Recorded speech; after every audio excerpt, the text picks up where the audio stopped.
Hello, ഹാമിൻസ് cooking വേൾഡിലേക്ക് എല്ലാവർക്കും സ്വാഗതം. ഇന്ന് ഞാൻ വന്നിട്ടുള്ളത് നല്ല ജ്യൂസി ആയിട്ടുള്ള ചിക്കൻ ലോലിപോപ്പിൻ്റെ റെസിപ്പിയുമായിട്ടാണ്. വളരെ സിമ്പിളായിട്ട് ഉണ്ടാക്കിയെടുക്കാൻ പറ്റിയ റെസിപ്പിയാണ്.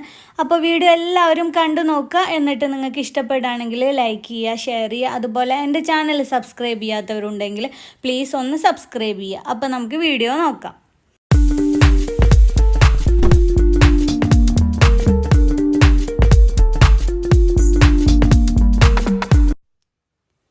ചിക്കൻ ലോലിപോപ്പ് ഉണ്ടാക്കാനായിട്ട് ഞാനിവിടെ ലോലിപോപ്പ് പീസായിട്ട് കട്ട് ചെയ്ത ചിക്കനാണ് എടുത്തിട്ടുള്ളത്. ഇതിങ്ങനെ ഞാൻ വാങ്ങിച്ചതാണ് കേട്ടോ. ഇങ്ങനെ നമുക്ക് എല്ലാ സൂപ്പർ മാർക്കറ്റിലൊക്കെ ഇങ്ങനെ കട്ട് ചെയ്ത പീസ് നമുക്ക് വാങ്ങിക്കാനായിട്ട് കിട്ടും. അപ്പോൾ അങ്ങനെ ഞാനിത് വാങ്ങിച്ചതാണ്.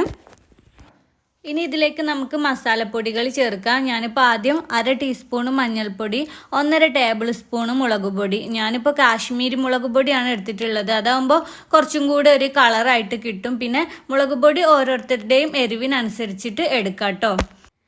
പിന്നെ ഇതിലേക്ക് ആവശ്യത്തിന് ഉപ്പും 1 ടേബിൾ സ്പൂൺ ഇഞ്ചി വെളുത്തുള്ളി പേസ്റ്റും കൂടെ ചേർക്കുക.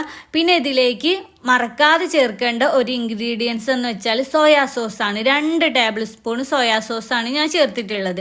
അത് നമുക്ക് എല്ലാ സൂപ്പർ മാർക്കറ്റിൽ നിന്നും വാങ്ങിക്കാനായിട്ട് കിട്ടുന്നതാണ്. ഇനി ഇതെല്ലാം കൂടെ നമുക്ക് ചിക്കനിൽ നന്നായിട്ടൊന്ന് തിരുമ്മി മിക്സ് ചെയ്ത് കൊടുക്കുക. എന്നിട്ട് ഒരു അരമണിക്കൂർ റെസ്റ്റ് ചെയ്യാൻ വേണ്ടി മാറ്റി വെക്കുക. അരമണിക്കൂറിന് ശേഷം ഇതിലേക്ക് 1 ടേബിൾ സ്പൂണ് വിനാഗിരിയോ അല്ലെങ്കിൽ 1 ടേബിൾ സ്പൂണ് നാരങ്ങ നീരോ ചേർക്കുക. എന്നിട്ട് വീണ്ടും ഒന്ന് നന്നായിട്ട് മിക്സാക്കി കൊടുക്കുക. ഇനി ഇതൊന്ന് മാറ്റി വെക്കുക. എന്നിട്ട് നമുക്കിത് മുക്കി പൊരിക്കാനുള്ള മാവ് ഉണ്ടാക്കിയെടുക്കുക. ഇതിനായിട്ട് ഞാൻ ഒരു ബൗളിലേക്ക് 4 ടേബിൾ സ്പൂൺ മൈദപ്പൊടി, 2 ടേബിൾ സ്പൂൺ കോൺഫ്ലോർ, 1 ടീസ്പൂൺ മുളക് പൊടി, അതുപോലെ മാവിലേക്ക് ആവശ്യത്തിനുള്ള ഉപ്പ്, പിന്നെ കുറേശ്ശെ വെള്ളം കൂടെ ഒഴിച്ചിട്ട് മാവ് ഒന്ന് കലക്കിയെടുക്കുക. അധികം ലൂസായി പോവാണ്ട് അല്പം കട്ടിയിൽ വേണം മാവ് റെഡിയാക്കി എടുക്കാൻ. നമ്മൾ പഴംപൊരിക്കൊക്കെ മാവ് ഉണ്ടാക്കുമല്ലോ, അതുപോലെ വേണം മാവിൻ്റെ പരുവം. ഇനി നമുക്ക് ഈ ചിക്കൻ പീസിലേക്ക് ഈ മാവ് അങ്ങ് മുഴുവനായിട്ടും ചേർത്ത് കൊടുക്കാം. അതല്ലാന്നുണ്ടെങ്കിൽ നമ്മളിത് ഫ്രൈ ചെയ്യുന്ന സമയത്ത് ഓരോ പീസ് എടുത്തിട്ട് ഈ മാവിലൊന്ന് നല്ലപോലെ മുക്കി കൊടുത്തിട്ട് എണ്ണയിലിട്ട് കൊടുത്താലും മതി.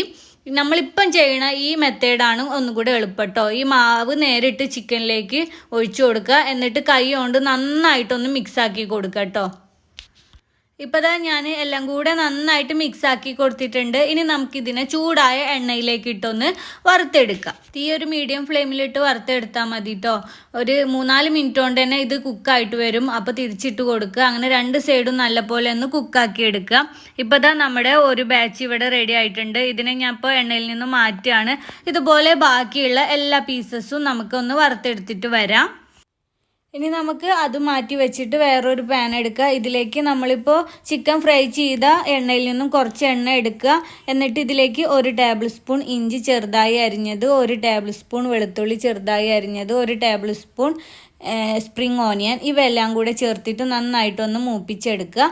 ഇതൊന്ന് മൂത്ത് വരുമ്പോഴത്തേക്കിന് ഇതിലേക്ക് 1 ടേബിൾ സ്പൂണോളം സോയാ സോസും 2 ടേബിൾ സ്പൂണോളം ടൊമാറ്റോ സോസും കൂടെ ചേർത്ത് കൊടുക്കുക. എന്നിട്ട് എല്ലാം കൂടെ ഒന്ന് നന്നായിട്ട് മിക്സാക്കി കൊടുക്കുക. എന്നിട്ട് ഇതിങ്ങനെ തന്നെ ഒരു മിനിറ്റോളം ഒന്ന് കുക്കായിട്ട് വരട്ടെ. അതിനുശേഷം നമ്മൾ ഫ്രൈ ചെയ്ത് വെച്ചിരിക്കുന്ന ചിക്കനെ മുഴുവനായിട്ടും ഇതിലേക്ക് അങ്ങ് ഇട്ട് കൊടുത്തിട്ട് നന്നായിട്ട് അങ്ങ് ഇളക്കി മിക്സ് ചെയ്ത് കൊടുക്കുക.